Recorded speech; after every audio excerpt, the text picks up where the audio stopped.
Renungan untuk hari ini dari Galatia pasal 5 ayat 22 sampai dengan 23. Tetapi buah roh ialah kasih, sukacita, damai sejahtera, kesabaran, kemurahan, kebaikan, kesetiaan, kelemah lembutan, penguasaan diri. Tidak ada hukum yang menentang hal-hal itu.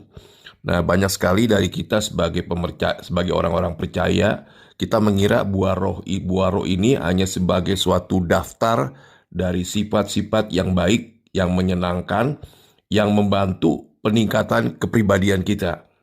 Tetapi sebetulnya sifat-sifat itu atau buah roh itu lebih besar fungsinya atau manfaatnya dari sekedar penampilan kepribadian kita.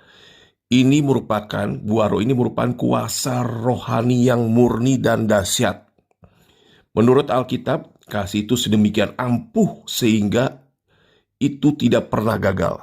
Pernah dengar Bapak Ibu ya, kasih itu tidak pernah gagal. Kasih itu selalu berhasil.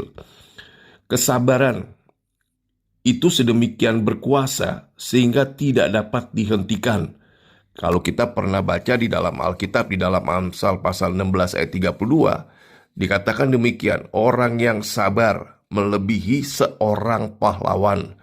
Orang yang menguasai dirinya melebihi orang yang merebut kota. Dari ayat ini kita tahu betapa dahsyatnya kesabaran dan penguasaan diri. Dan buah roh tidaklah lemah. Sebaiknya itu kuat dan dahsyat. Sedemikian kuat sehingga semua roh jahat dari neraka tidak dapat mencegah. Sedemikian kuatnya sehingga sekiranya kita mau membiarkan buah roh itu mengalir dari diri kita, maka itu akan memecahkan masalah dalam hidup kita. Buah roh itu akan menjaga kita agar tetap tegak, sementara semua orang di sekitar kita berjatuhan. Buah roh itu akan menegakkan kita ketika pemerintahan gagal dan ketika badai kehidupan melanda kita. Kita sekarang hidup di hari-hari atau masa yang sukar. Hanya ada satu cara yang dapat membuat kita berhasil dalam kemenangan.